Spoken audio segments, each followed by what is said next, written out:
Assalamualaikum warahmatullahi wabarakatuh. Bismillahirrahmanirrahim. Alhamdulillahirabbil alamin. Wassalatu wassalamu ala asyrafil anbiya'i wal mursalin wa ala alihi wa sahbihi ajma'in. Amma ba'du. Anak-anakku sekalian, alhamdulillah pada pagi hari ini, sekalipun di tengah suasana yang tidak biasa, kita ke masjid masih merenggangkan jarak, muka-muka kamu masih menggunakan masker, makhluk yang bernama COVID-19 juga masih kerasan di bumi Indonesia. Tetapi alhamdulillah, dengan segala kesulitan, dengan segala keterbatasan, takdir Allah masih mempertemukan kita, masih menyatukan kita di tempat yang baik dan pada suasana yang baik. Kemarin liburannya pendek apa panjang? Liburan itu sepanjang apapun pasti terasa pendek. Di sekolah sependek apapun terasa panjang dan lama. Menyaksikan drama Korea satu malam itu rasanya sebentar, tapi mendengarkan pengajian 5 menit kadang-kadang rasanya kayak 5 hari. Betul? Tetapi anak-anakku, tentu orang tua kalian itu berjihad dan berjibaku. Melepas anaknya balik ke pesantren itu juga satu perjuangan.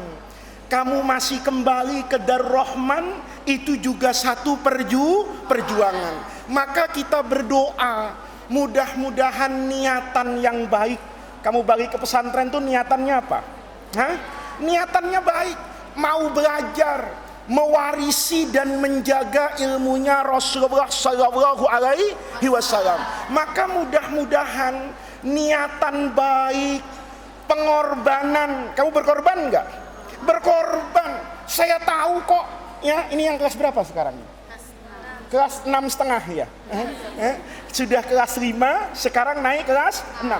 Untuk bertahan di Darur Rahman hampir 6 tahun, saya tahu kok pengorbanan kamu. Air mata dulu waktu kelas 1 itu kalau dikumpulkan mungkin lebih 1 ember, ya kan? Rasa sempitnya hati itu saya tahu betul anak-anakku, bahwa pengorbanan kamu untuk datang ke pesantren, pengorbanan kamu untuk balik ke sini belajar di asrama yang kondisinya seperti itu. Makan siang nanti apa tempe, apa triplek, ya kan? Ini sayur, kadang-kadang rasanya aneh, kan begitu toh?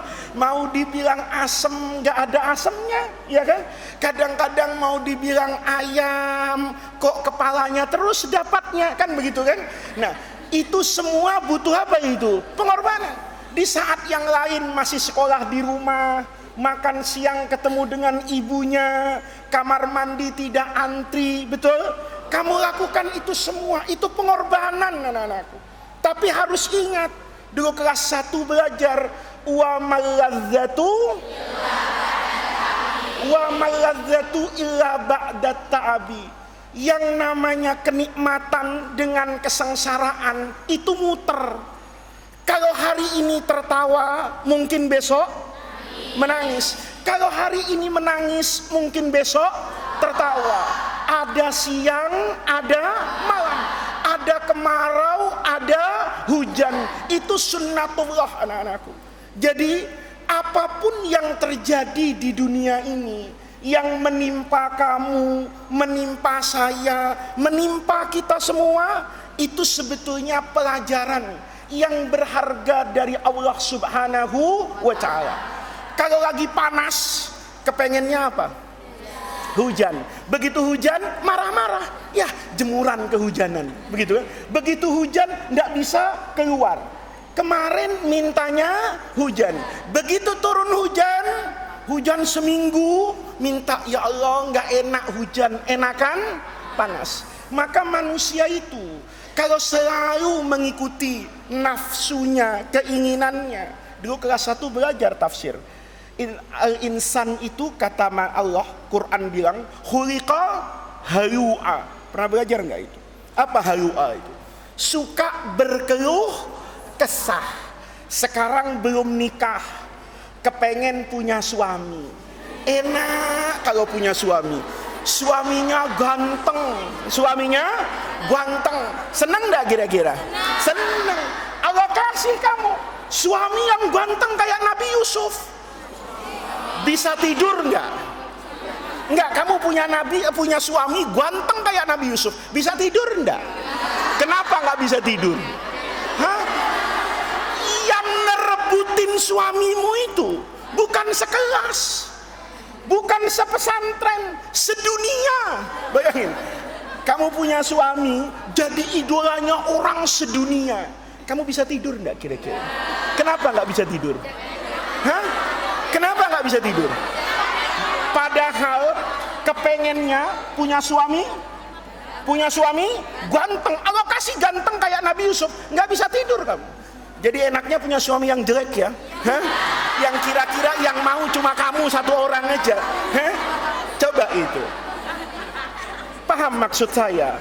Manusia itu sering ngeluh. Kamu sekarang kalau makan ngeluhkan tempe terus. Kita kasih makan tiap hari ayam. Kira-kira setelah seminggu bosan enggak? Coba lihat orang kaya itu. Orang kaya itu makannya nggak pernah nikmat. Kenapa? Karena keseringan makan enak. Tapi orang yang jarang makan, kasih sate kambing, mungkin tusukannya digigit. Ya. Tusukannya digigit. Tapi kalau tiap hari makan sate kambing, mungkin juga darah tinggi, mungkin juga stroke, mungkin juga mati. Itu manusia. Jadi anak-anakku, apapun yang Allah berikan kepada kita, itu pasti ada hikmahnya. Dikasih corona, dikasih covid, negatifnya banyak. Pertama takut mati, iya kan? Semua orang, ya, saya waktu awal-awal corona itu masih suka naik komuter lain gitu. Dia naik kereta api itu, ya, dari Depok ke tengah kota, saya naik kereta itu. Kalau ada yang batuk di situ, itu satu gerbong ngeliat ke orang tadi, seakan-akan batuk itu adalah kejahatan yang tidak terampuni, ya. Padahal dulu orang batuk biasa enggak? Biasa, di kereta itu batuk, wah kadang-kadang sampai muncrat ke hidung temannya. Paham? Yang tahu muncrat ke hidung temannya itu kadang-kadang biasa aja. Tapi kemarin itu, walaupun batuknya itu udah sopan, tahu batuk yang sopan? Ya, sebelum batuk ini apanya ini namanya? Lengannya itu sudah kemut, gitu. Yang kena lengan dia sendiri. Tapi satu kereta itu kayak bahasa Arabnya bilang man huwa, nengok semua, dipelototin seakan-akan bilang turun loh, kan begitu kan? Itu padahal cuma orang batuk. Di kereta itu sekarang orang lebih takut sama orang bersin dan batuk daripada harimau, ya kan?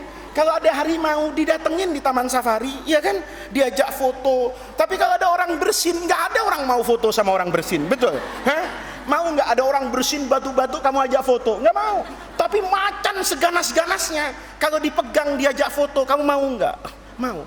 Itu tandanya kekuasaan apa itu? Allah, anak-anakku. Manusia itu boleh hebat kayak apapun boleh. Apa nggak hebatnya manusia sekarang? Ya, panas, manusia bikin kipas angin. Ya, supaya kipas angin ini mengalahkan rasa panas. Masih kurang dingin, manusia ciptakan apa itu? AC. Ya, nanti manusianya kedinginan, nyiptakan heater. AC tapi keluarnya panas. Kayak orang kalau mau beli mobil build up dari Jepang atau dari Eropa, itu AC-nya ada yang panas. Kenapa? Karena di sana ada musim apa itu? Dingin. Dia lawan. Ya, nanti ada orang mengatakan, wah ada jauh Ustadz. Allah membuat jarak bainal masyriqi wal maghribi, dari Maroko sampai Merauke, kan begitu, dari Maroko sampai Merauke itu jauh banget negara Islam. Tapi manusia coba kalahkan itu, nyiptakan yang namanya pesawat. Semua orang ke luar negeri itu biasa. Yang nggak biasa itu kalau nggak punya uang, Kan gitu kan? Kayak kamu ngelihat orang ke Argentina, kaget, Masya Allah, jauh betul Ustaz ke Argentina. Wong saya ke Surabaya aja enggak pernah. Kenapa? Enggak punya uang. Tapi kalau uangnya banyak, itu setiap akhir tahun keliling dunia dia. Ada yang cari yang paling dingin ke Alaska, ada yang cari paling panas ke Zimbabwe di Afrika, ya. Ada yang cari yang mataharinya nggak pernah tenggelam, ada yang cari yang mataharinya nggak pernah terbit kelihatan. Jalan yang jauh manusia ciptakan yang namanya apa ini? Pesawat. Dilawan kok, ya. Kulit yang hitam dilawan sama Citra dan Pons. Iya kan? Iya kan? Gigi yang nggak rata itu dikasih pagar, tahu pagar? Kawat-kawat, ya. Dikasih kawat. Saya mikir itu gimana makannya rasanya gitu. Dikasih kawat. Saya tanya kenapa dikasih kawat? Gigi saya agak maju Pak Ustadz. Jadi supaya agak rata itu dikasih kawat. Nanti jarak sekian giginya bisa apa ini? Rata lagi. Itu luar biasa. Kehebatan yang namanya manusia. Ngitung. Kamu mau ngitung lama kan? Tapi Al-Mukarram kalkulator cepet nggak? Hah? Al-Mukarram kalkulator itu ngasih hitungan, mau tambah-tambahan, mau bagi-bagian, mau kurang-kurangan, angka berapa saja kamu masukkan, dia jawab.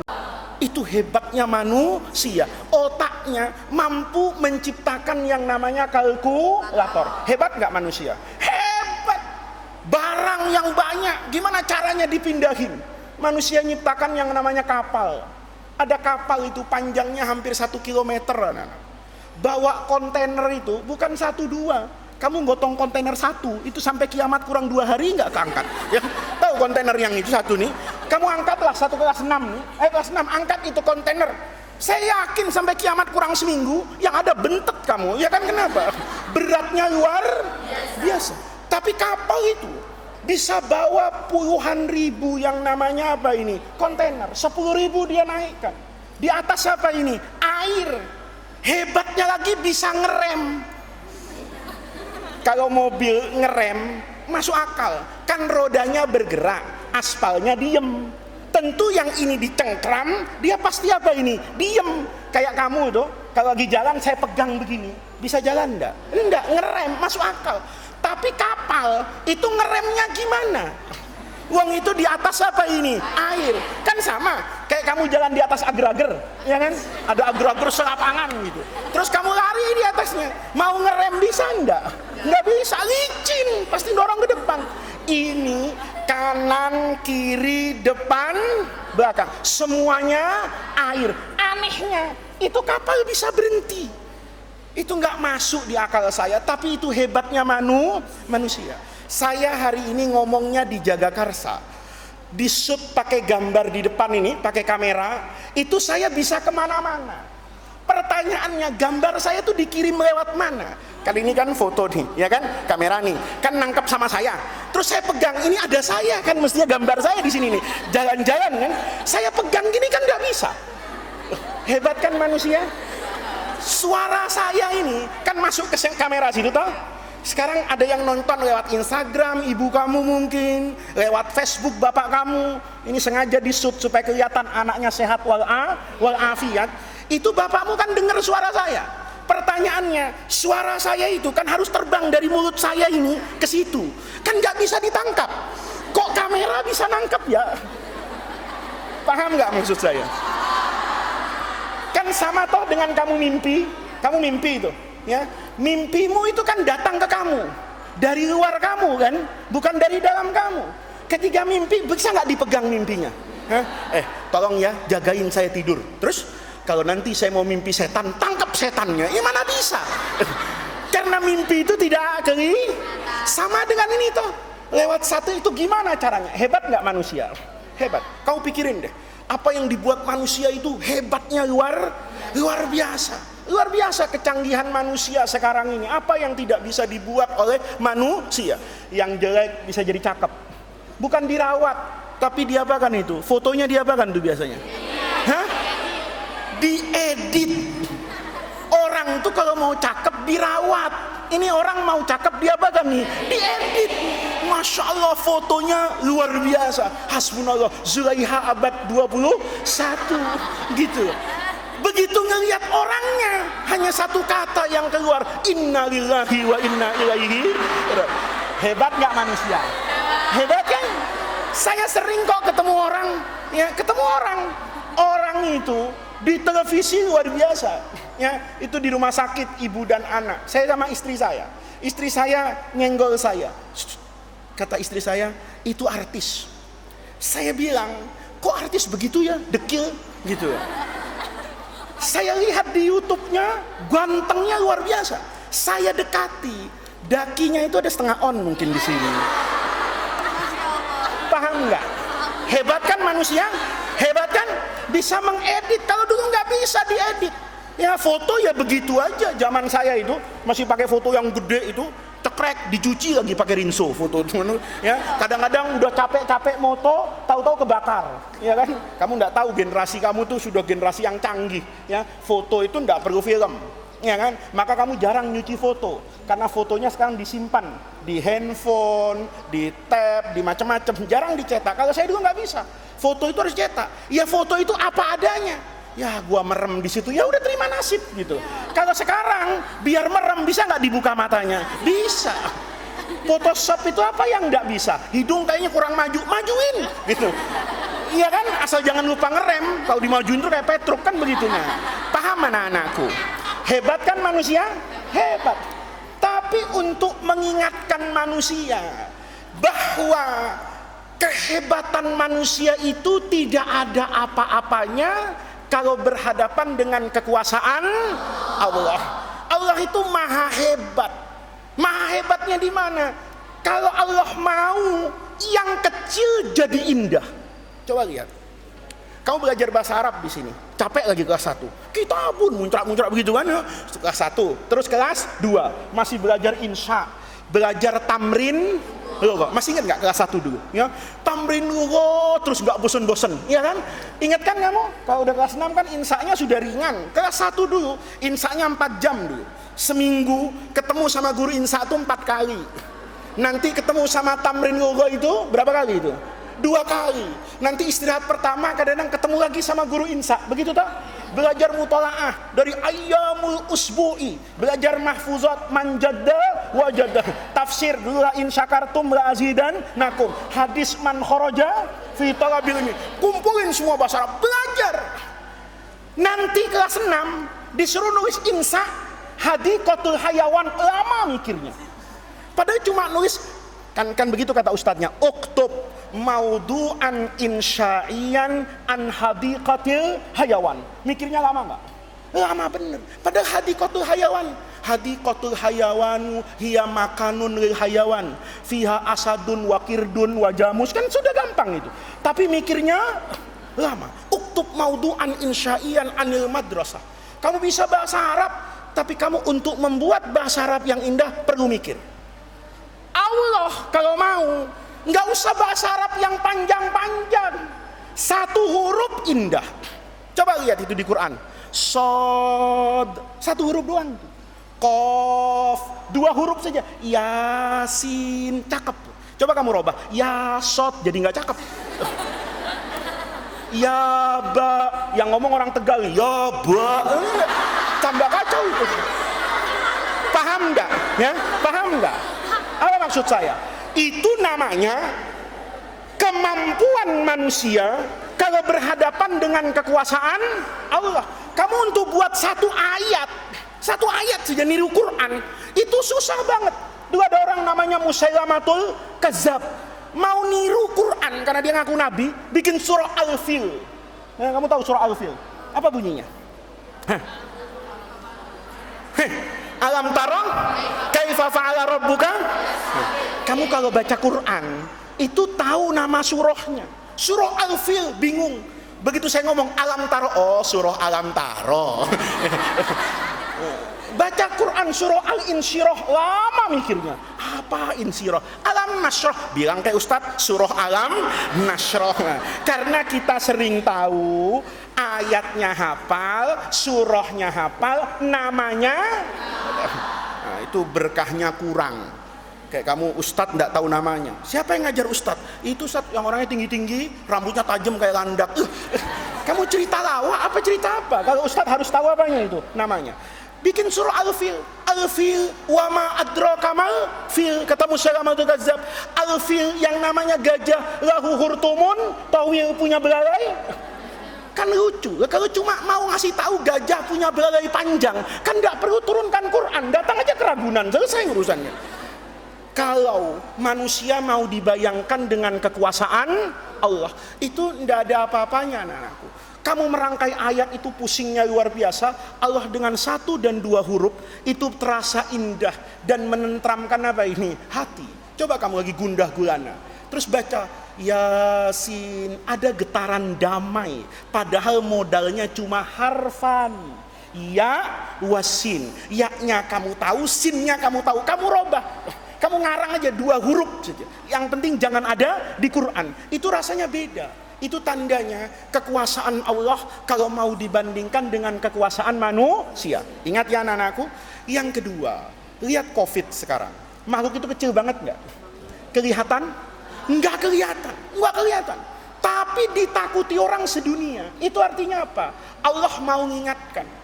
Kamu bisa membuat apapun di dunia ini. Tadi itu, bikin pesawat, bikin kapal, bikin kalkulator, bikin AC, bikin apa saja. Tapi ingat, kalau Allah mau, semuanya jadi apa ini? Jadi bubar. Pesawat itu di Bandara Soekarno-Hatta, sekarang coba kamu lihat. Semuanya i'tikaf. Tahu i'tikaf? Kamu pernah i'tikaf enggak? Hah? I'tikaf itu. Pesawat tuh i'tikaf sedunia, anak-anakku. I'tikaf di bandara. Kenapa? Nggak ada yang naik. Kenapa nggak ada yang naik? Karena semua orang takut keluar. Kenapa takut keluar? Ada macan? Enggak. Ada Fir'aun? Enggak. Ada Namrud? Enggak. Ada Gajah Mada? Enggak. Ada siapa? Ada COVID. Saya, jangankan kamu, saya megang apa-apa takut sekarang. Habis muncrat tuh, ya kan, dipegang. Mesti pakai hand sanitizer, pakai tisu basah, semuanya pakai masker. Coba lihat, cuma kelihatan apanya itu, matanya semua, ngepnya luar biasa itu hidung. Mana nggak gosok gigi 2 hari ya kan? Habis makan jengkol indah betul itu yang namanya masker. Tapi itu namanya kekuasaan Allah. Jadi anak-anakku, ya, namanya COVID itu adalah kekuasaan Allah yang Allah tunjukkan kepada manusia, bahwa manusia itu kalau di hadapan Allah adalah hamba yang maha dhaif. Sehebat apapun dia tidak akan mampu berhadapan dengan kekuasaan Allah. Itu yang pertama. Yang kedua, kenapa harus ada corona? Suka nanya nggak dalam hati? Kenapa sih Allah turunkan COVID? Ya kan?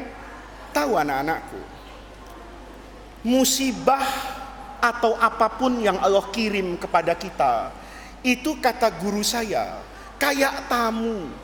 Kamu pernah kedatangan tamu enggak? Tamu datang ke rumah, itu ada apanya? Ada maksudnya. Nah, nanti ada orang datang ke rumah bapakmu mau ngelamar kamu. Nanti kan udah dilamar nih semua. Apa mau ngelamar kamu? Maunya diapakan? Dilamar. Nanti datang nih, ya, temannya semasa di Darul Rahman, ya, ngelamar kamu.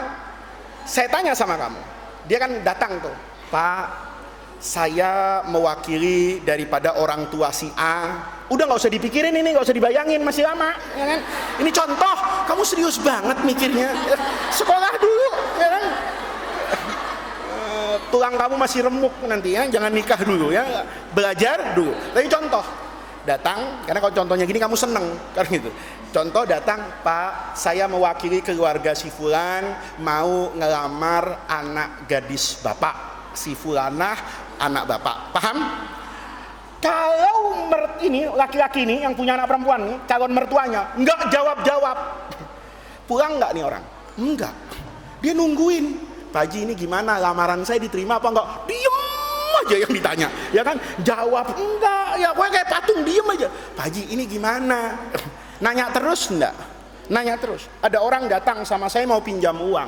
Ustadz, saya butuh uang, tolong dibantu Ustadz. Oh iya, ya. Tapi uangnya enggak saya kasih. Tamunya pulang enggak? Enggak pulang. Kenapa? Kenapa? Karena kebutuhan dia, hajat dia belum dipenuhi. Sama anakku, COVID itu kayak tamu. datang itu ingin menyampaikan pesan dari Allah. Apa tamu ini ngomong? Manusia, jangan sombong, jangan lupa, jangan lalai. Di sana ada Allah.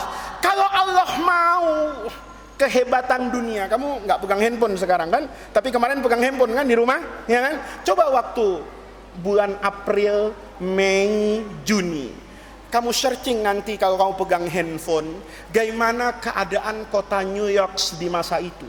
Kota yang tidak pernah tidur 24 jam. Ya, bandaranya paling sibuk di dunia, Singapura. Kamu cari aja bandara Changi, itu bandara tersibuk di dunia. Dia punya 5 terminal, penerbangannya luar biasa. Hari itu jadi kayak apa ini? Kayak gua Ashabul Kahfi. Tahu gua Ashabul Kahfi? Sepi, semua orang mengurung diri di dalam rumah. Itu pesan Allah. Kamu boleh manusia menciptakan apa saja, berbuat apa saja, tapi ingat, kamu sebagai hamba itu terbatas. Kamu butuh dengan yang namanya saya, kata Allah. Kalau saya mau kasih virus kecil, hidupmu selesai. Kalau saya mau, Allah ngomong sama Jibril, Jibril, tiup itu COVID-19 dari dunia. Jibril tiup, sehat semua enggak kita kira-kira? Sehat semua enggak? Sehat. Kalau Allah sudah mau, maka anak-anakku, ini sebagai teguran. Kamu yang di pesantren ini, alhamdulillah dapat nasihat. Allah ada butuhnya, ini ada tamu ini datang. Kata Allah, ingat, nih, yang suka ngomongin orang, berhenti dari ngomongin orang. Yang suka makan tahu 10, bilang 3, berhenti dari itu. Ya, kenapa? Itu dosa kepada manusia dan dosa kepada Allah. Kalau ini ditaati anak-anakku, maka mudah-mudahan tamunya cepat pulang. Kalau tamunya pulang, hidup kita bisa baik normal. Ya, kayak kelas 6 kemarin itu, sedih kan? Biasanya akhir tahun ziarah Wali Songo sama Pak Kiai. Kemarin nggak pakai ziarah Wali Songo. Haflatul Wada, bapak ibunya nggak boleh masuk. Haflatul Wadanya malam-malam lagi. Ya, itu sudah sedih di atas apa ini? Kesedihan. Kamu doa, ya, nggak boleh ini, nggak boleh itu, harus rajin cuci tangan, ya kan? Capek, tapi harus dikerjakan, ya. Sering mandi, kamu juga rajin mandi, alhamdulillah air juga banyak. Itu yang kedua, anak-anak. Yang ketiga, bawa catatan nggak semuanya? Nah, ya, yang ini perlu dicatat, anak-anakku. Setiap kita ngaji di Darur Rahman, setiap kita ngaji di Darur Rahman. Saya minum dulu ya. Kalau saya minum pantas kan? Pantas. Kalau kamu nggak minum pantas kan? Pantas, nggak ngapa-ngapain. Ya. Anak-anakku, setiap pengajian di Darur Rahman, ini pengajian yang bersifat apa ini? Umum. Ya, biasanya dengan Pak Kiai. Kalau saya kan pemain cadangan. Ya, kalau pemain inti berhalangan, ya pemain cadangan masuk. Nah, kalau pemain intinya siap, pemain cadangannya udah masuk. Ya. Setiap ngaji dengan Pak Kiai atau dengan siapa pengajian yang besar seperti ini di Jakarta, di Wiliang, di Parung, di Darur Rahman ini ada tradisi selalu baca yang namanya Ya Arhamar Rahimin. Hafal enggak? Kamu saya yakin enggak pernah menghafal. Tapi kalau sudah kelas 6 jadi hafal. Tiap dibaca ingat tuh, karena seringnya kau baca. Itu luar biasa anak-anakku. Nah, anak-anakku, qasidah Ya Arhamar Rahimin. Sebentar, jam berapa sekarang? Oh ya, kamu gak ada sekolah kan? Iya. Anak-anakku, setiap pengajian di Darur Rahman itu Pak Kiai selalu membaca qasidah yang namanya qasidah Ya Arhamar Rahimin. Qasidah ini sudah dibaca di Darur Rahman ini puluhan tahun. Saya saja membaca pertama Ya Arhamar Rahimin itu tahun 87. Sekarang tahun berapa ya? 2020. Berarti berapa tahun sudah? Hah? Sudah 33 tahun. 33 tahun kan? Benar enggak? Hah? Sekarang 2020. Ke tahun 2020 tahun. 90 jadi 30 tahun. 87 jadi 33 tahun. Saya mendengar qasidah itu sudah 33 tahun. Qasidah yang luar biasa anak-anakku. Anak-anakku perlu tahu, Qasidah itu dikarang oleh Habib Abdullah bin Husain bin Thohir. Dicatat ya, supaya dapat berkah. Jangan sampai kita cuma membaca tapi tidak tahu sejarahnya. Ya, tadi baca Ya Arhamar Rahimin enggak?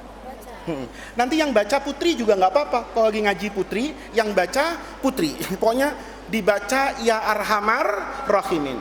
Ya Arhamar Rahimin itu anak-anakku, karangan seorang alim yang luar biasa.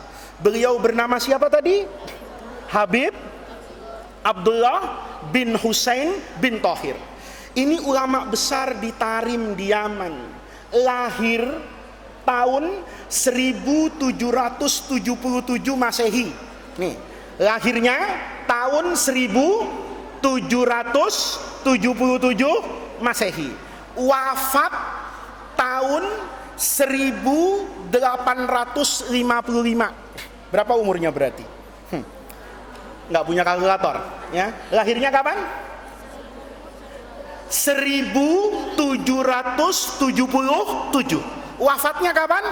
1855. Berarti umurnya berapa tahun tuh hidupnya? 55 kurang 1855 kurang 1777. Berapa tahun? 23 tambah 55 berarti 70. 22 tambah 55 berapa? 77 tahun. Jadi ulama ini hidup selama 77 tahun. Namanya siapa? Nanti saya masukin materi ujian, ya kan? Mengenal Pondok Darur Rahman. Di Darur Rahman selalu membaca qasidah Ya Arhamar Rahimin. Siapa yang menulis itu? Bin Husain bin Thohir. Kapan lahirnya? Kapan wafatnya?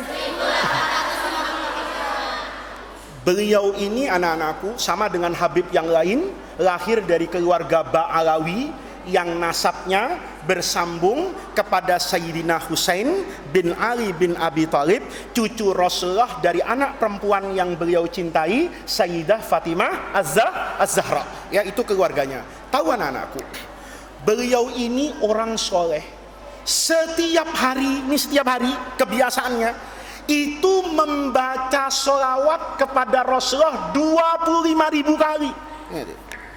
Kamu sehari berapa kali? Ya waktu sholat itu Ustaz, begitu kan? Nah, ini beliau baca sholawat tuh sehari 25.000 kali. Hebatnya apa anak-anakku? Hidupnya itu, kata guru saya cerita, hidupnya itu sehari-hari itu dipakainya sholawat. Sampai apapun selalu dikaitkan dengan sholawat. Nih, apa maksudnya? Beliau tuh ditanya, misalnya, kamu suka ke Blok M nggak misalnya? Atau suka ke pasar mana kadang-kadang pergi? Katakan ke Blok M lah, atau Tanah Abang lah. Ya, dari sini ke Tanah Abang. Kamu suka nanya kan? Dari sini ke Tanah Abang jauh nggak ya? Ya lumayan sih. Kalau naik mobil berapa jam? 2 jam. Kalau Habib ditanya nggak begitu. Habib pernah ke Tanah Abang nggak? Pernah. Jarak dari rumah Habib ke Tanah Abang itu berapa lama? Lihat jawabannya. Jawabannya luar biasa. Kata dia, anakku, dari rumah saya ke Tanah Abang itu kalau naik kuda sama dengan baca sholawat 10.000 kali. Kalau jalan kaki itu sama dengan bersolawat 30.000 kali. Ditanya lagi sama Habib, Habib pernah ke masjid itu enggak? Misalnya ke Istiqlal. Oh pernah. Saya kalau Jumatan ke Istiqlal. Dari rumah Habib ke Istiqlal itu berapa jaraknya? Jawab ini. Kalau baca sholawat dari rumah saya ke Istiqlal, kalau jalan kaki 30.000 kali, kalau naik kuda 5.000 kali. Apa yang ingin saya sampaikan? Berarti kemana-mana yang dibaca sholawat. Kalau kamu dari sini ke Tanah Abang naik mobil apa? Ya lagu dangdut 10 lah. ya satu sinetron Korea lah, 40 menit kita putar di mobil, itu selesai. Artinya apa? Hidupmu setiap hari. Saya tanya, dari rumahmu ke pondok berapa lama? Nggak tahu Ustaz ya. Tapi waktu naik di mobil dari rumah saya makan bakso, ya. Baksonya pentolnya 5, tahunya 2, mie-nya 1, ya kan? Terus ya begitu sampai pondok bakso itu habis. Jadi jarak dari rumah saya ke pondok itu seukuran makan bakso. Kenapa? Karena yang dikerjakan tiap hari cuman makan. Itu lihat anak-anak, itu hebat. Ada orang cerita, Ashabul Kahfi itu tidur di gua berapa tahun? 300 tahun. Ada guru cerita nih sama muridnya, anak-anakku, Ashabul Kahfi itu tidur di dalam gua 300 tahun. Muridnya itu ada nanya sama gurunya. Nanyanya beda-beda anak-anakku. Kata murid yang satu, guru, kalau tidurnya 300 tahun, itu gimana sholatnya? Yang satu bilang begitu. Yang satu nanya lagi, guru, kalau tidur 300 tahun, lalu makannya gimana? Muridnya 2, pertanyaannya sama apa beda? Beda. Yang satu nanya sholatnya, yang satu nanya makannya. Berarti yang di satu pikirannya sholat, yang satu pikirannya makan. Nah yang satu ini kita, ya kan? Yang nanya sholat itu kayaknya bukan kita, ya, karena selalu ditanya itu duniawi. Apa maksud saya anak-anakku? Qasidah ini qasidah yang ditulis oleh orang soleh. Maka sama Pak Kiai itu dijadikan istiqomah setiap pengajian. Kamu punya nggak qasidah ini? Tulisannya di mana punyanya? Hah? Di Riyadus Sholihin. Oh, di tulisan orang kamu tempel. Oke. Saya pesan ya. Punya ada terjemahnya nggak? Oke. Kapan-kapan yang ngaji sama saya kita terjemahin, kita maknai. Tapi pesan saya satu, ada syaratnya anak-anakku. Amalan apapun yang bagus itu akan lebih bagus lagi kalau kamu tulis dengan tanganmu sendiri. Kan dapat ya Arhamar Rahimin tuh, pasti fotokopi, ya kan? Fotokopi aja Ustadz zaman milenial, ya kan? Nggak lama, nggak capek, praktis lagi, ya kan? Nah, tapi barokatul ilmi itu ma'al jiddi wal ijtihad. Cari ilmu tuh berkah. Kalau kamu pernah nangis, diinjek orang, ditabok orang, digigit kucing, ya diudahin tikus, di apa ini? Belajar, kan kejadian toh.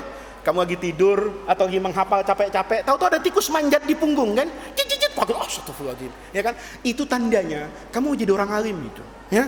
Karena kamu belajarnya itu dengan air mata. Maka pesan saya, qasidah itu anak-anakku ditulis oleh orang yang soleh, ditulis oleh orang yang hidupnya dipenuhi dengan sholawat dan kecintaan kepada Rasulullah. Maka apa-apa kalau bersumber dari sumber yang baik pasti melahirkan kebaikan. Air itu kalau ujungnya bersih, mungkin ujung satunya kotor, tapi mungkin juga bersih. Tapi kalau ujungnya sudah kotor, kemanapun pasti kotor. Maka pesan saya nih, kan belum sekolah kan? Sekolah masih nanti habis Idul Adha kan? Nanti pulang ke kamar nih, yang mau jadi perempuan sholihah, yang mau hidupnya tenang, yang mau punya suami ganteng, penyabar, setia. Ganteng, penyabar, setia, kaya, anak tunggal. Duitnya banyak, rajin tahajud, hafal Quran, ya. Kalau keluar rumah, ghaddul basor, selalu menundukkan pandangannya, tidak pernah melihat wanita kecuali istrinya. Mau nggak? Mau nggak? Mau. Tapi nggak bisa sebatas mau. Doa, ya. Apa doanya? Baca ya Arhamar Rahimin dari tulisan tangan. Ini yang kelas 6 nih. Punya kamus kan? Punya Munjid, punya Al-Munawir. Dijadikan apa? Pajangan, ya. Atau dijadikan tempat untuk menutup diri kalau tidur. Ada santri kan, kitabnya itu dibawa semua ke kelas, ditumpuk tinggi, enak dia begini, ya. Dulu teman saya itu orang Afrika, itu kalau sekolah pakai kacamata hitam. Sudah orangnya hitam pakai kacamata hitam. Saya pertama kali tidak tahu, orang Afrika itu kan cuek aja dia mau pakai apa dia nggak peduli, ya. Dia pakai kacamata hitam. Lama-lama saya penasaran, saya duduk di sampingnya. Ternyata tidur dia. Jadi kalau pakai kacamata hitam, matanya kan nggak kelihatan. Dia jadi guru tuh nyangkanya begini nih, dia ganjel pakai buku tadi itu. Jadi bukunya itu tebal, dipasin di dagunya begini. Tuh, guru nyangkanya dia sedang konsentrasi. Saya dari samping, innalillahi, ini orang tidur, kan begitu kan? Saya ambil bukunya langsung jatuh dia begini. Nah, itu kamu nggak boleh. Kamusnya dijadikan seperti itu. Kamu tulis ya arhamar rahimin, nanti buka munjid, buka al-munawir, atau yang kecilan lagi itu apa namanya, Mahmud Yunus, Allah maghfir lahu, beliau juga orang alim. Itu kamu artikan. Kamu baca ya arhamar rahimin. Bisa pagi, bisa sore, bisa kapan saja. Yang penting istiqomah. Seminggu sekali itu bagus. Daripada tiap hari tapi cuma seminggu. Paham? Seminggu sekali itu lebih bagus daripada seminggu 7 kali cuma seminggu. Paham? Ya, lagi patah hati, ya arhamar rahimin aja. Dapat ganti yang lebih bagus, ya arhamar rahiminnya disimpan, nggak begitu. Seminggu sekali. Misalnya anak-anakku, Jumat sore itu kan waktu yang bagus. Apalagi sekarang nih. Sekarang tanggal berapa? Zulhijjah. Pasti nggak tahu. Pasti nggak tahu. Kita lebaran kapan?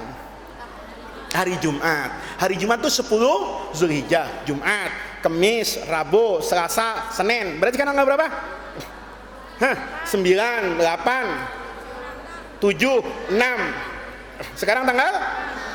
Ini anak-anakku hari-hari yang paling baik. Ya. Ini yang disebut di Quran wal fajri walayalin ashrin. Ini 10 hari pertama di bulan Zulhijjah itu hari yang paling baik. Ulama mengatakan ini sama baiknya dengan al-ashrul awakhir pada bulan Ramadan. Kamu banyak-banyak doa. Ya, doanya apa? Yang hari ini saya kasih, nanti saya kasih doa yang lain. Pengajian besok sama Pak Kiai mungkin, hari Rabu ngaji sama saya lagi. Ya, kamu baca ya arhamar rahimin. Jumat sore, anak-anakku baca doa ya arhamar rahimin itu luar biasa. Di perpustakaannya Pak Kiai itu ada kitab namanya Al-Isti'ab fi Ma'rifatil Ashab. Bukunya itu 4 jilid kecil. Karangan ulama hebat, namanya Yusuf bin Abdullah An-Namari. Ini ulama yang terkenal, namanya Ibnu Abdil Barri. Ini ulama hebat. Beliau yang mensyarah kitab hadis pertama yang paling tua di dunia. Karangannya Imam Malik, namanya Al-Muwatta. Imam Malik itu gurunya Imam Syafi'i. Punya buku hadis yang paling tua. Sebelum ada Sahih Bukhari, sebelum ada Sahih Muslim, Abi Daud, Nasai, Ibnu Majah, Tirmizi. Sebelum semua buku hadis, Imam Malik yang pertama kali menulis buku hadis. Nama kitabnya adalah Al-Muwatta. Disarah sama orang hebat, namanya Yusuf bin Abdullah An-Namari, Ibnu Abdil Bar. Beliau ini karangannya banyak. Satu ketiga, saya membaca kitab namanya Al-Isti'ab. Dulu guru saya juga sering bilang begitu. Di kitab itu anak-anakku ada riwayat yang luar biasa dari orang alim besar di Mesir. Namanya Imam Lais bin Sa'ad Al-Qalqasandi. Ini kuburannya dekat Imam Syafi'i. Nanti kalau kamu bisa kuliah ke Mesir, ke Al-Azhar, mudah-mudahan ya semuanya bisa kuliah, ilmunya banyak, ilmunya hebat, lebih hebat dari saya, nanti belajar ke Mesir. Nah, di Mesir itu di dekat kuburan Imam Syafi'i itu ada kuburan Imam Lais. Imam Lais ini dikatakan tidak kalah hebat sama Imam Syafi'i. Bahkan beliau lebih tua dari Imam Syafi'i karena beliau lahir tahun 94 Hijriah, sementara Imam Syafi'i lahir kapan? Imam Syafi'i lahirnya kapan? Pasti nggak tahu. Kalau Maya Estianti lahirnya kapan? Nggak tahu juga, alhamdulillah sama-sama nggak tahu. Nabi Muhammad Imam Lais lahirnya kapan? Tahun 94. Imam Syafi'i lahir tahun 150 Hijriah. Beda berapa tahun tuh? Beda 56 tahun. Jadi Imam Lais ini lebih senior dari Imam Syafi'i. Dikubur dekat makamnya Imam Syafi'i. Ya, mudah-mudahan kamu punya rezeki. Tahu-tahu nanti kelas 6 ziarahnya nggak lagi makam Wali Songo, tapi makam aulia sedunia. Ke Mesir, kemana-mana. Amin, nggak boleh, duitnya dari mana, ya kan? Nah, tapi di Mesir itu ada imam namanya Lais bin Sa'ad Al-Qalqasandi, lahir tahun 94 Hijriah, wafat tahun 175-an. Saya lupa tahun, tapi lahirnya tahun 94. Di situ Imam Lais itu cerita gini anak-anakku. Jadi ini cerita bukan hayalan, bukan dongeng, bukan juga cerita tanpa makna. Karena yang bercerita itu bukan Muhammad Faiz, tapi imam besar namanya Lais bin Sa'ad. Imam Lais ini diriwayatkan oleh Imam Ibnu Abdul Bar, cerita begini. Anak-anakku tahu sahabat Nabi yang namanya Zaid bin Harisah. Pernah dengar enggak? Siapa itu? Kalau Abu Bakar, kau tahu kan? Umar. Zaid bin Harisah itu apa sejarahnya? Anak angkatnya Rasulullah. Hibbu ar-Rasul dalam sejarah. Anak yang dicintai oleh Rasulullah. Namanya Sayyidina Zaid bin Harisah. Zaid ini, anak-anakku, bercerita pada satu ketika beliau itu pergi ke Taif. Taif itu tempat yang indah di dekat Mekah. Kira-kira 100 km itu indah. Mudah-mudahan kamu nanti bisa umroh, bisa haji sama suami yang saya ceritain tadi kan. Ya kan, nanti berdua itu yang gambarannya kayak tadi itu bisa umroh, bisa haji. Nanti bisa juga jalan ke kota Taif. Di kota Taif itu ada kuburan sahabat Nabi yang terkenal, Sayyidina Abdullah bin Abbas. Itu dikubur di kota Taif. Dia jalan nih dari Mekah ke Taif. Pulang dari Taif mau balik ke Mekah kan jauh ini. Maka Zaid itu nyewa kuda. Jadi dia tidak punya kuda. Maka di Taif, kata Imam Lais, Sayyidina Zaid ini nyewa kuda, anak-anakku. Ada tukang sewaan kuda. Kata tukang sewaan kuda, boleh kuda saya kamu pakai ke Mekah, nanti saya ikut di belakangnya karena dia yang punya kuda. Tapi ada syaratnya, kata yang punya kuda. Kata Sayyidina Zaid, apa syaratnya? Syaratnya satu, kalau nanti saya capek, kamu harus mau saya ajak istirahat dimanapun. Ibarat jalan tol, pokoknya kalau ada rest area, berhenti. Paham? Ya, ini kata siapa ini? Yang punya kuda. Maka Sayyidina Zaid mau, ya sudah, wong dia yang punya kuda, wong dia aja istirahat, apa salahnya? Ikut, berangkat nih anak-anakku. Di tengah jalan, si tukang kuda ini yang punya kuda ngajak istirahat. Kata yang punya kuda, Tuan, sekarang kita capek ini sudah nih saya nih, ayo kita istirahat. Kata Sayyidina Zaid bin Harisah, ini tempat sepi, bukan perkampungan. Kata dia, loh, sesuai perjanjian, kapan saya capek kita harus istirahat. Maka belok anak-anakku ke satu gubuk yang sepinya luar biasa. Ya, ada gubuk sepinya luar biasa. Kata orang tadi, saya mau istirahat di sana. Dia pura-pura tidur nyender di rumah gubuk itu. Sayyidina Zaid itu nggak tenang, karena kampung ini kampung yang sepi, nggak ada orang, nggak ada kucing, nggak ada binatang, nyamuk juga nggak ada, sepi banget. Kata Zaid, ini apa-apaan kok istirahat di tempat yang kayak begini? Karena seperti itu anak-anakku, Sayyidina Zaid itu nggak bisa istirahat. Dia malah muterin sekitar rumah itu. Dia pikir-pikirin rumah siapa ya. Dia buka dari pintu belakang. Kan orangnya tadi istirahat di pintu depan nyender. Dia muter ke belakang. Begitu sampai di belakang dibuka. Begitu dibuka anak-anakku, masuk, kaget. Di dalam rumah itu tengkorak manusia semua. Di dalam rumah itu tengkorak manusia semua. Kaget Sayyidina Zaid. Ini tempat apa ini? Tempat pembunuhan ini. Ya, maka Sayyidina Zaid itu lari ke depan, bangunin orang tadi itu. Ayo bangun, ini rumah banyak sekali tengkorak manusia. Yang dibangunin itu ngomong begini, itu orang yang di rumah yang bunuh saya. Itu orang yang di rumah tengkorak itu mati, yang bunuh saya. Berarti yang punya kuda ini siapa? Rampok, begal, pembunuh. Saya memang memancing orang untuk nyewa kuda saya, sampai di sini saya ambil hartanya, nyawanya saya apakan itu? Saya bunuh. Kaget luar biasa Sayyidina Zaid. Mau dilawan, badannya kayak Mike Tyson, gede banget ya kan? Kayak King Kong gitu, gede banget ya. Dia juga bawa senjata. Maka kata Sayyidina Zaid itu tawakal kepada Allah, ngomong begini dalam kitab itu. Dalam riwayat Imam Lais bin Sa'ad, ya sudah, kalau kamu mau bunuh saya boleh. Saya sudah pasrah, tidak ngelawan. Tapi kasih kesempatan saya untuk sholat 2 rakaat. Saya sholat dulu. Kata begal rampok itu bilang, enggak apa-apa, sholat aja. Semua yang saya bunuh ini sebelum mati juga minta sholat. Ternyata tetap mati kok, sholat tidak menyelamatkan apa-apa. Coba kamu kalau digituin gimana? Hah? Bukan lagi kencing di celana, dari kepalanya keluar kencing, saking abahnya itu, saking takutnya. Bukan cuma air mata yang keluar, matanya copot. Kenapa? Loh, berhadapan dengan orang yang bejatnya luar biasa loh anak-anakku. Dia ngomong, da'ni usalli wa unaji rabbi, tinggalkan saya sebentar, saya cuma mau sholat, nggak kabur, kamu jagain deh. Asal saya sholat 2 rakaat, nanti habis itu saya nggak ngelawan deh, mau digoreng kayak direbus, bunuh saya, selesai, ini uang saya kasih, selesai, kata Sayyidina Zaid bin Harisah. Orang tadi itu saking bejatnya ngomong sholli, sholat aja. Semua yang mati itu semuanya sholat kok, dan sholatnya tidak bisa memberikan manfaat apapun kepada orang itu, tidak menyelamatkan mereka, dan tetap mati. Sayyidina Zaid tetap sholat. Selesai sholat, sholatnya tenang nggak kira-kira kawan? Hah?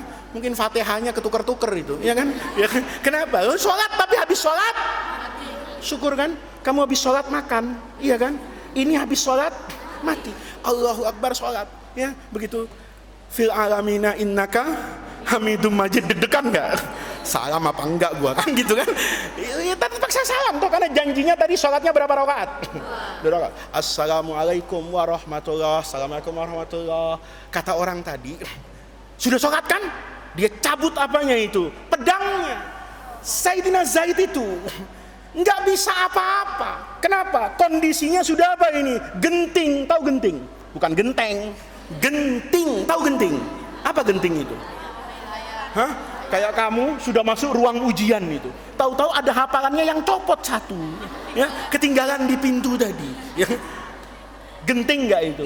Genting, mau balik nggak bisa, mau maju ustadznya serem banget, kan begitu kan? Paham maksudnya? Itu namanya genting. Maka Sayyidina Zaid itu dalam keadaan yang genting. Dia mau baca apa? Mau baca Fatihah nggak selesai, mau doa panjang-panjang nggak hatam. Maka Sayyidina Zaid itu teriak, Ya Arhamar Rahimin, Ya Allah yang Maha Rahim. Cuman begitu doang. Begitu teriak Ya Arhamar Rahimin, faida hatifun yahtifu, ada suara gaib itu di langit. La taqtulhu, jangan bunuh dia. Kaget nggak itu rampok? Kaget. Siapa yang berteriak ini? Kopassus, kan begitu kan? Polisi, apa Buris Malam, kan bisa gitu? Apa Kismul Aman, atau mungkin Pak Usman di depan, ya kan? Siapa tahu dalam kisah itu ada juga satpam. Kenapa? Wong asalnya mereka cuma berdua doang, nggak ada orang lain. Orang itu kampung dia udah tahu begal, nggak pernah ada orang kok. Tiba-tiba ada suara, jangan bunuh dia. Kaget ini, yang mau apa? Bunuh. Larinya cek, siapa lo? Beraninya main belakangan gitu, kata siapa ini? Kata si rampok itu. Muterin dia di rumah, dia cari, nggak ada orang. Dia cari, nggak ada orang. Maka brengsek, gue dikerjain. Datang lagi, mau diapakan Sayyidina Zaid itu? Dibunuh lagi. Begitu pedang itu mau dekat leher, saya tanya, Ya Arhamar Rahimin, teriak lagi dari langit itu, jangan bunuh dia. Orang tadi kaget lagi, lari lagi. Siapa ini cari-cari ya? Apa Pak RT, apa siapa ya kan? Ya siapa tahu kan, apa Pak Heri kan begitu ya? Apa Faiz misalnya? Siapa ini? Kok ada orang teriak yang sama? Sampai teriakan keberapa ini? Kedua itu nggak ada orang. Maka orang tadi yakin betul, keluar loh, siapa? Mau nantang gua, siapa? Dicari, nggak ada yang datang. Maka dia balik lagi kepada Sayyidina Zaid. Mau diapain? Dibunuh lagi. Sayyidina Zaid itu udah pasrah, teriak lagi yang ketiga, Ya Arhamar Rahimin. Tahu-tahu ada penunggang kuda, gagahnya luar biasa. Ya, kayak marinir Amerika Serikat ya. Kuda gagah sekali. Bawa sangkur. Kamu tahu sangkur nggak? Pisau yang tajamnya di depan. Kalau pisau kamu tajamnya kan yang panjangnya. Ini yang tajamnya di depan. Itu bukan sekedar pisau. Pisau itu dari apa ini? Dari api. Itu orang berkuda, jalannya cepat kayak kilat, langsung nusuk si pembegal itu. Seketika dalam riwayat Imam Lais itu yang mau bunuh perampoknya langsung mati geletak. Kata Sayyidina Zaid bin Harisah, Alhamdulillah ada kamu. Kalau enggak, saya sudah mati. Tapi Zaid tanya dulu, kok baru ketiga ya kamu datang? Gitu loh. Ya kan teriak Ya Arhamar Rahiminnya berapa kali? Berapa kali? Yang pertama datang enggak? Enggak. suaranya doang yang bergema. Yang kedua datang enggak. Yang bergema cuma suaranya saja. Yang ketiga baru datang, ngomong nih orang ini ngomong. Orangnya ganteng, gagah, naik kuda, kudanya hitam yang tegap itu. Orang tadi bilang, waktu kamu teriak ya Arhamar Rahimin, saya masih di langit ke-7. Coba bayangin, bukan masih di pasar Minggu ini, ya, bukan masih di pasar Minggu, masih di langit ke-7, ya. Begitu kamu teriak kedua, ana fis sama'id dunya, saya masih di langit apa ini? Dunia. Dan begitu kamu teriak yang ketiga, saya sampai di hadapanmu. Atau kata Imam Lais, itu adalah malaikat yang Allah tugaskan untuk menyelamatkan, memberikan kedamaian, ketentraman, kebahagiaan kepada orang yang selalu berteriak ya Arhamar Rahim. Kenapa? Karena ketika kamu dapat musibah, teriak kepada Allah ya Arhamar Rahimin, itu kamu sedang memuji Allah, bahwa Allah itu memberikan apapun kepada saya pada hakikatnya adalah rahmat. Ingat Nabi Ayub enggak? Kamu ingat Nabi Ayub enggak? Tahu Nabi Ayub? Kenal. Kenalan di mana? Di Twitter. Kenal apa tahu? Kamu kenal sama Nabi Ayub enggak? Tapi tahu. Tahu dari mana? Dari sejarah. Nabi Ayub tuh sakit. Berapa tahun? 20 tahun. Ditinggal sama semua orang, diusir. Kenapa? Karena penyakitnya itu luar biasa. Coba, Nabi Ayub tuh sakit 20 tahun, doa. Kamu kalau orang doa, itu bisa saya baca kok. Kalau nggak punya uang, doanya Allahumma rzuqni. Gitu kan. Kalau dompetnya tipis, duha terus. Kenapa? Ya Allah, berikan hambamu ini rezeki halalan thayyiban, kalau bisa kasiron, ya kan? Kalau bisa al-an, kan begitu kan doanya? Sudah ruzukni, ya, halalan thayyiban, kasiron, al-an. Itu doanya santri dar Rahman. Al-an ya Allah, itu mie ayam lazit, anal astati an astaria, bahasa darur Rahman. Doanya gitu tak? Kalau orang jomblo doanya minta suami, ya Allah berikan hamba suami, begitu-begitu kan. Orang yang sakit doanya sembuh. Orang yang ujian, saya tahu kok kalau ujian, Allah, imamnya ini mesti doanya Allahumma sahhil umurana fi fahmid durus wa mutala'atid durus wa hifdid durus, Allahumma sahhil umurana fi ijabatil imtihan. Aminnya kencang, amin. Bacanya kapan? Mau ujian. Saya udah paham tuh. Kalau sudah ada Allahumma sahhil umurana fi ijabatil imtihan. Oh iya ya, minggu depan ujian. Ini imam doanya Allahumma sahhil umurana fi ijabatil imtihan. Semua orang gitu. Kalau ngelihat orang pergi haji pasti doa, ya Allah berikan hamba rezeki untuk bisa berziarah ke Mekah dan Madinah. Semua orang begitu. Tapi lihat Nabi Ayub, doanya itu luar biasa. Begitu sakit 20 tahun, harta habis, semuanya habis. Apa ngangkat tangan pertama kali? 20 tahun tuh Nabi Ayub nggak pernah berdoa kepada Allah. Kamu sendal jepit hilang, itu sudah lapor sama Allah. Allahumma doat. Ya Allah hilang, ya Allah ana minal masjid kaifa haza, ya Allah. Cuma kehilangan sendal, telepon ibunya nangis, Bu. Pondok ini memang isinya maling, garong, sendal saya hilang, Bu. Nangis banyak. Padahal cuma kehilangan sendal. Pernah begitu? Hah? Cuman kehilangan biskuit. Biskuit sudah wudiat, ya, fil hizanah, sudah dikunci, Bu. Ada yang buka, dimakan semuanya, tinggal plastiknya, Bu. Ya, lapor nangis. Nabi Ayub sakit 20 tahun tuh, enggak pernah doa sama Allah. Yang gregetan, apa gregetan itu ya? Yang enggak sabaran tuh istrinya. Ya, Bang, kalau Nabi Ayub tuh orang Betawi, bininya ngomong gini, Bang, abang kan Nabi, doa ke Bang. Emang kenapa? Ya kalau abang doa, Nabi itu kan doanya mustajab. Allahumma bakso segerobak datang kalau Nabi itu. Allahumma nasi padang sederhana pindah gitu. Allahumma Avanza yang datang Mercedes kalau Nabi yang berdoa. Kata istrinya, abang kan Nabi, doa dong Bang. Kata, ya udah deh, lo maksa gua doa deh. Apa doanya? Nabi Ayub itu iznada rabbahu. Begitu doa, disuruh doa sama bininya, cuma melapor sama Allah. Anni masaniyad durru. Ya Allah saya sakit. Wa anta arhamur rahimin. Tapi dalam sakit saya bertemu dengan rahmatmu. Susah nih anak-anakku. Kamu kalau sakit, rahmat apa musibah? Hah? Saya tanya sama kamu, mati itu musibah apa nikmat?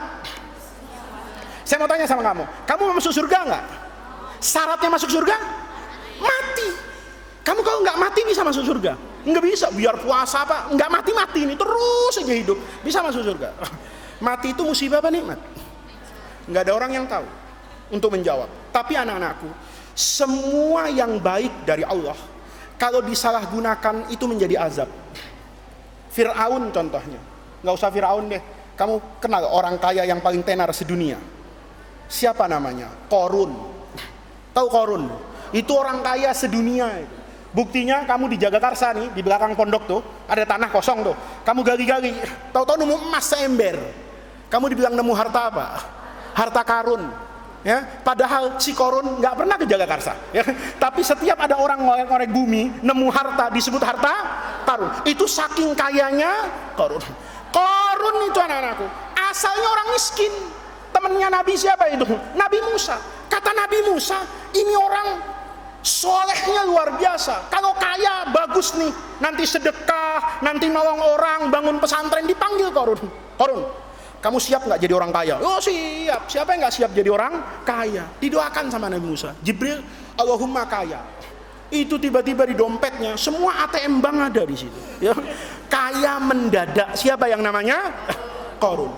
Begitu kaya mendadak, dekat sama Allah apa jauh dari Allah? Jauh dari Allah.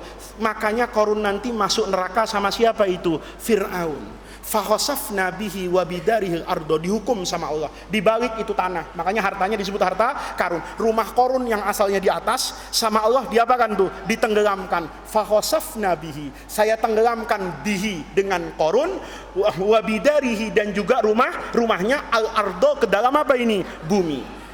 Seandainya Qorun tetap miskin, dia masuk surga enggak?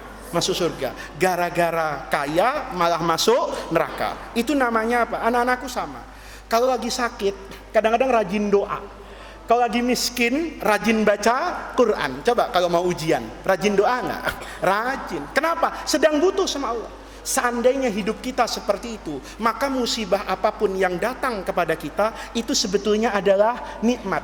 Lama kamu tidak berdoa, Allah kasih sakit supaya kamu doa. Kamu lama nggak nolong orang, tiba-tiba kamu butuh pertolongan, maka kamu sadar, oh iya ya, begini nggak enaknya nggak ditolong orang. Maka anak-anakku, semua musibah itu pada hakikatnya di dalamnya adalah rahmat Allah.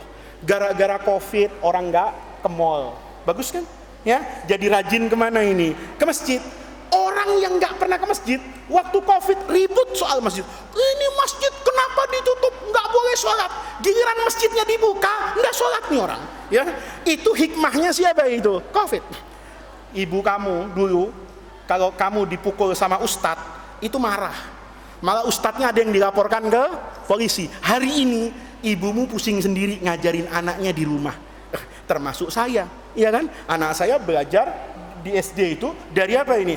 Dari komputer. Pusing mikirin, saya berpikir, oh iya ya, ternyata jadi guru itu luar biasa. Saya ngadepin anak saya enggak sabar, tapi guru saya, guru anak saya yang bukan apa-apa kepada anak saya, ternyata sabar sekali menghadapi anak saya. Itu namanya hikmah. Maka kamu jangan suka protes kepada Allah. Jangan suka mengeluh kepada Allah. Apapun yang Allah berikan, kamu baca ya arhamar rahimin, rahmataka ya Rob. Syukur-syukur bisa baca ya arhamar rahimin. Jadi ngaji hari ini dapat berapa?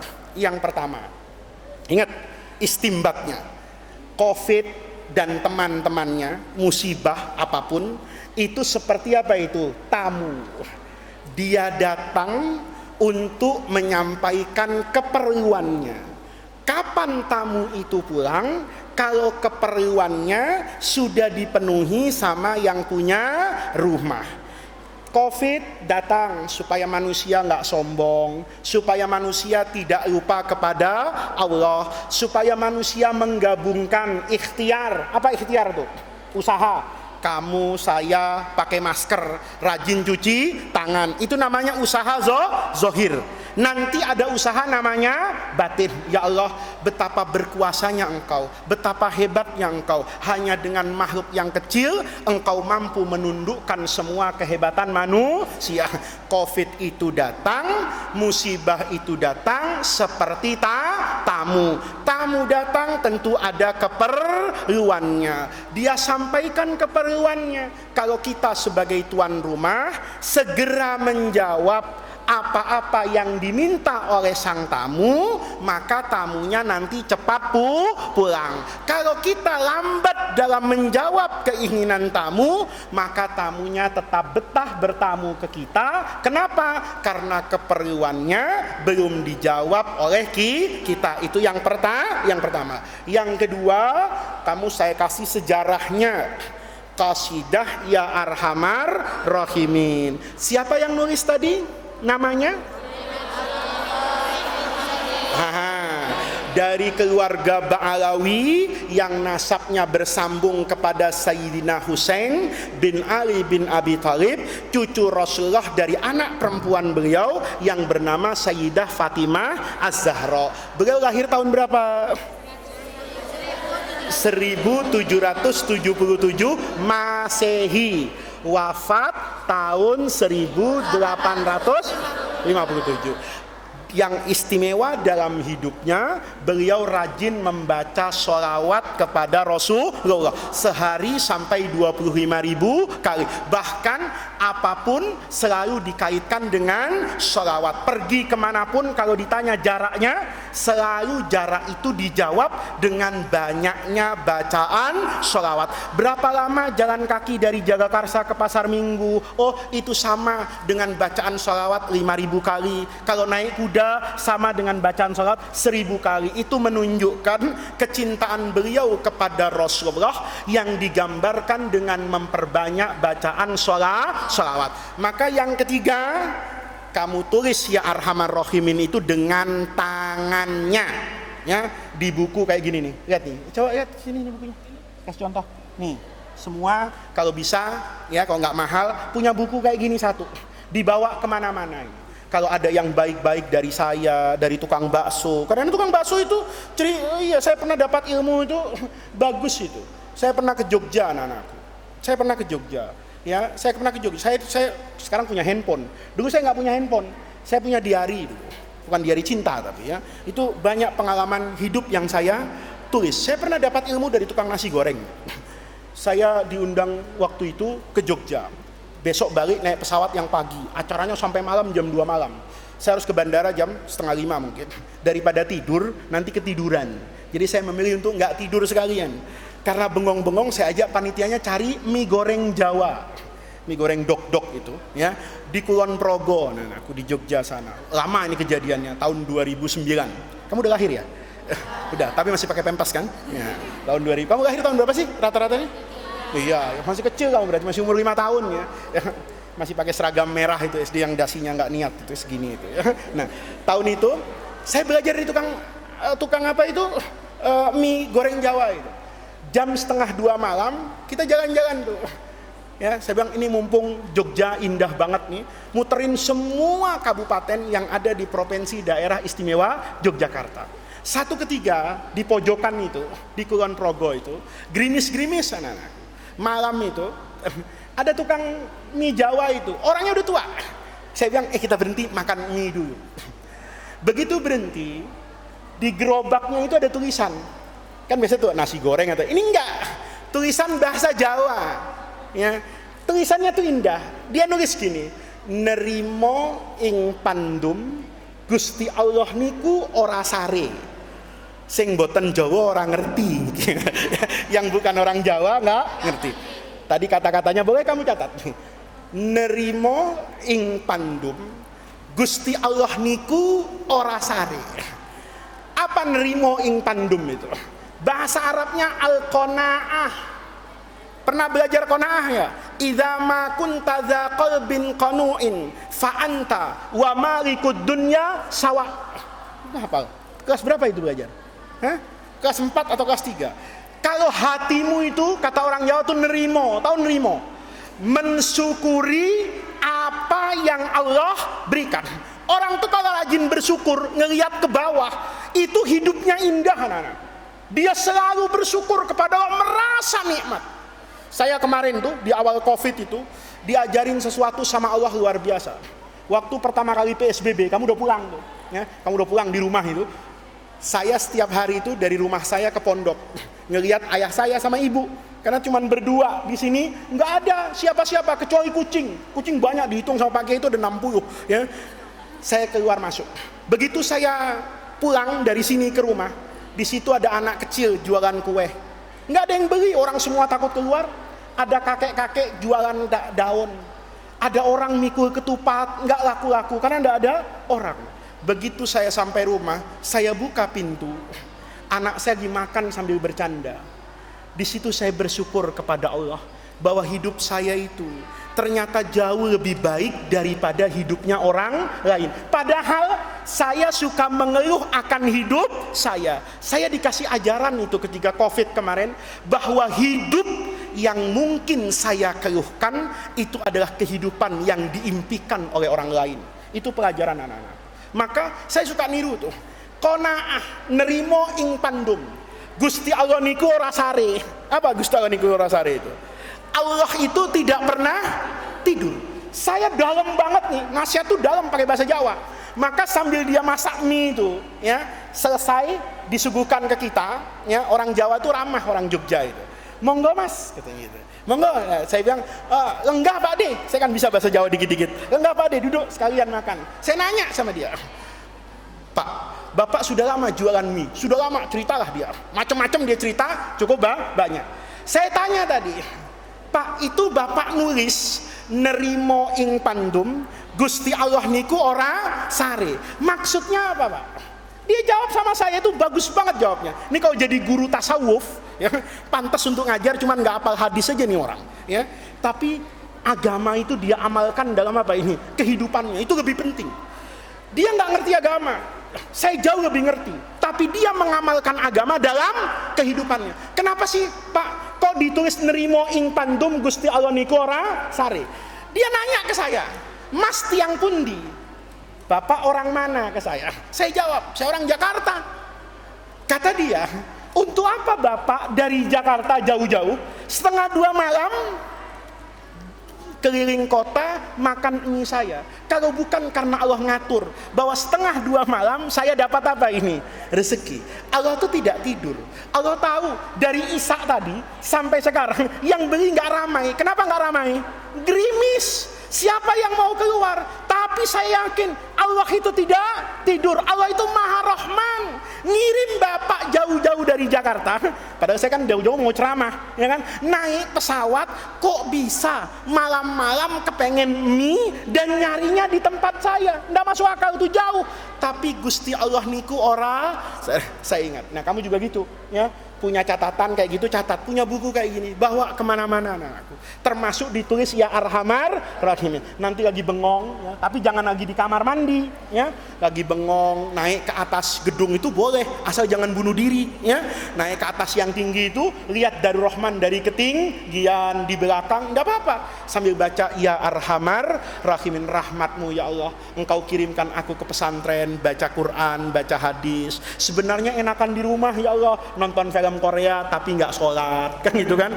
Oh, di pondok hidup saya lebih rapi. Dengan cara itu anak-anakku, mudah-mudahan kehidupan kita ke depan menjadi lebih baik. Mudah-mudahan Allah jadikan jam'ana hadza jam'an marhuma wa tafarruqana min ba'dihi tafarruqan ma'suma. Kita berdoa kepada Allah, mudah-mudahan keberadaan kita di pesantren Darur Rahman, saya mengajar, kamu belajar, hidup kita yang baik untuk menghidupkan syiar agama Islam, menjaga warisan ilmu dari Rasulullah Shallallahu Alaihi Wasallam, ini dicatat oleh Allah sebagai wasilah sebagai perantara, sebagai doa. Mudah-mudahan Allah berikan kepada kita semua khairat dunya wal akhirah, semua yang baik di dunia. Yang baik di dunia itu yang mengantarkan kepada kebaikan di akhirat. Mudah-mudahan Allah mudahkan semua urusan kita, Allah jaga kita semua, Allah hilangkan semua pandemi, semua penyakit, semua mara bahaya dari diri kita, dari keluarga kita, dari rumah kita, dari kamar kita, dari asrama kita, dari pesantren kita, dari bumi Indonesia wasairil buldanil muslimina ammah innaka ala kulli syai'in qadir. Rabbana atina min ladunka rahmah wa hayyi lana min amrina rasyada. Allahumma la tahrimna khaira ma indaka li syarri ma indana. Kurang lebihnya saya mohon maaf. Assalamualaikum warahmatullahi wabarakatuh. Tunggu dulu. Kamu tetap menjaga pola hidup sehat ya, rajin cuci tangan. Kalau habis jajan di depan tuh, saya sering lihat gitu, habis tangannya itu megang pagar, megang kantong plastik. Sebelum makan, tolong diapakan tuh? Dicuci tangan yang bersih, bukan cuci tangan gak niat, bukan begini nih ya, gini-gini kan ya. Terus, ini saya ngajarin cuci tangan yang benar ya. Tanganmu kotor, megang keran kan? Kerannya jadi apa? Kotor. Kamu cuci tangan, tangannya udah bersih, dipegang lagi kerannya, ya. Kotor lagi nggak kira-kira? Kotor lagi. Itu kata virus, ya lo bego kan gitu kan. Nah, caranya kan ada yang pakai kaki ya satu ya. Kalau nggak pakai kaki ya, kamu buka dulu nih. Kamu cuci tangannya, kemudian ambil air secukupnya, kamu basuh kepada apanya nih? Kerannya. Setelah itu kamu basuh begini nih, ya, sampai runtuh daki-dakinya, kotorannya, kira-kira 20 detik atau 30 detik, ya. Setelah itu bersih, ya. Kamu akan menjadi hidup yang sehat. Jangan pegang mulut, jangan pegang hidung, kecuali kamu yakinkan tanganmu bersih. Setelah itu kamu berdoa, ya Allah, yang menjadi kewajiban saya bersih-bersih sudah saya kerjakan. Sekarang yang tersisa tawakal saya kepada Allah. Nah, doa tawakalnya dari Sayyidina Abu Dzar Al-Ghifari nanti saya ajarkan pada pengajian yang akan datang. Selalu membawa catatan, selalu membawa bolpen. Sekian, Assalamualaikum warahmatullahi wabarakatuh.